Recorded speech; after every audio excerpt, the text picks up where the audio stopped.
For politics, the electoral battlefield, as it were, in Karnataka, it's well and truly underway now. Election officers have completed scrutinizing the nomination papers of all the candidates for the single-phase polls that will happen 10th of May.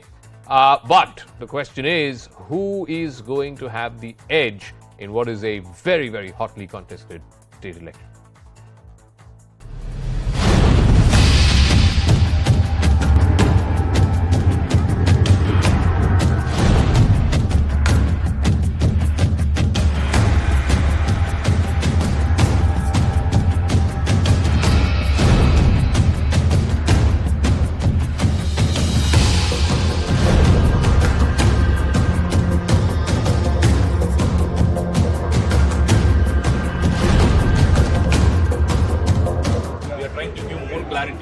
People are looking at the Bharatiya Janata Party to be really different, have a very clear-cut clarity, strategy, so that people can look up much more confident in more better way. So the party took a decision to have new faces. Correct. In some 72 of the new faces. Yeah, 72 new faces. I ask you, as a citizen of India, Mr. Prime Minister Modi, wasn't Mr. Ishwarappa sacked as a minister because a BJP leader and worker Santosh Patil committed suicide?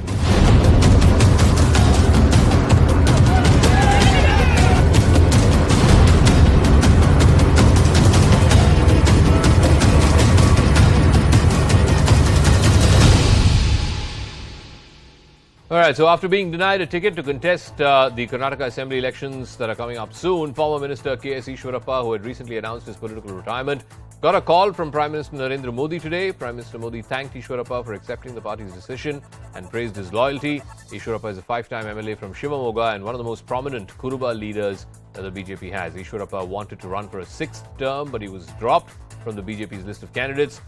Even his son, K.E. Kantesh, was denied a ticket from Shivamogga. But Ishwarappa assured Prime Minister Modi that he will campaign for the party's nominee from his constituency. All right, let me now go across to our guest. Ashok Gowda is BJP Karnataka spokesperson. Sanket Yenagi, KPCC spokesperson. Pratap Kanagal is JDS spokesperson. Ashok Gowda, let me start with you first. I believe that as many as 10 sitting MLAs of the BJP, 10 of them have switched over either to the Congress or the JDS. I believe in the history of Karnataka elections, this is a record. Are we to understand that the wind is going in one direction because 10 of them quitting your party, joining other opposition parties, does not bode well for you? See, let's understand. We have been following certain key principles in every state elections and including in Karnataka. So it's not the first time that in Karnataka we have changed the sitting MLAs. We have changed it in the past also. And turncoats have always lost the elections, whether it was in early in 1960s or even in 1990s or even today, they will lose the elections. Many of them.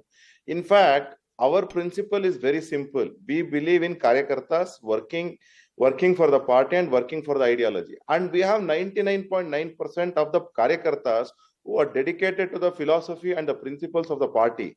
Apparently, if there are 0.1%, like just say Jagdish Shettar, who actually we were all confused. S.S. Shettar was not, his father S.S. Shettar was not the basically the RSS mayor of Hubli Dharwad. Whereas he was staying in one of the in another person's house, where Sadanand Shettar was the mayor, whereas Shiv Shankar Shettar was only in his house.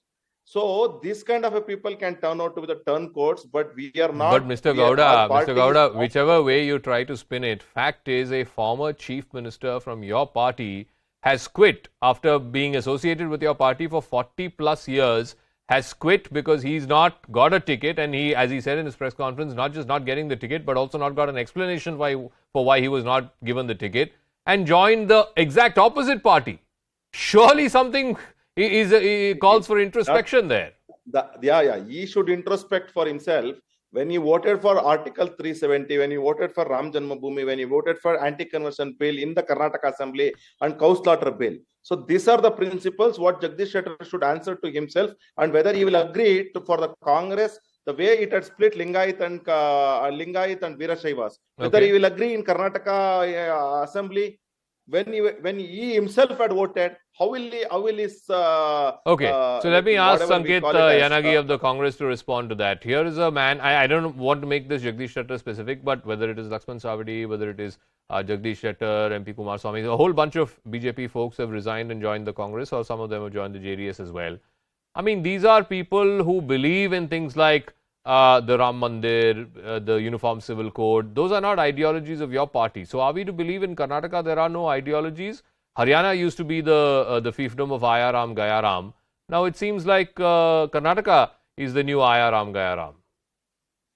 See, these people who have quit the BJP are all staunch BJPians. Let us understand that fact.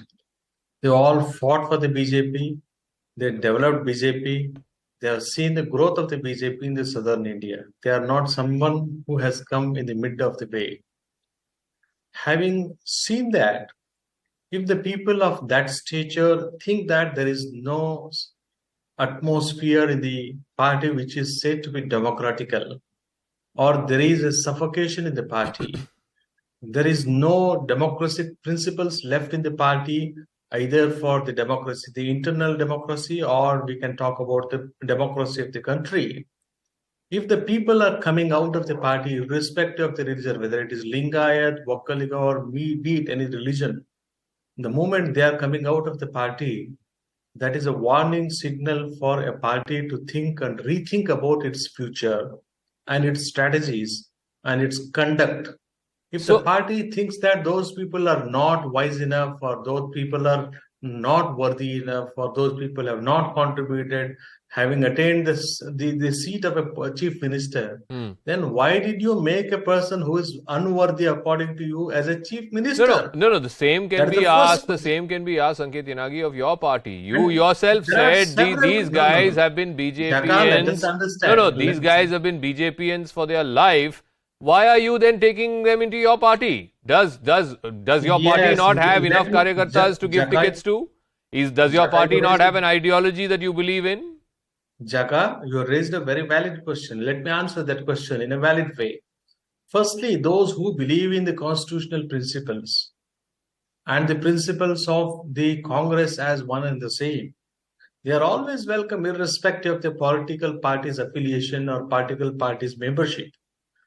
If the BJP's members think that there is nothing left in the BJP to be said to be democratical, and if they think that there is nothing left to be said, that they are to be termed as the people of democracy, or they can ignore the respect of democracy, and they are ignoring the democracy. If they feel disheartened because the democracy is in danger, if they want to come back to or come to the party which wants to save the democracy of the country or to respect the constitution of the country, we will welcome.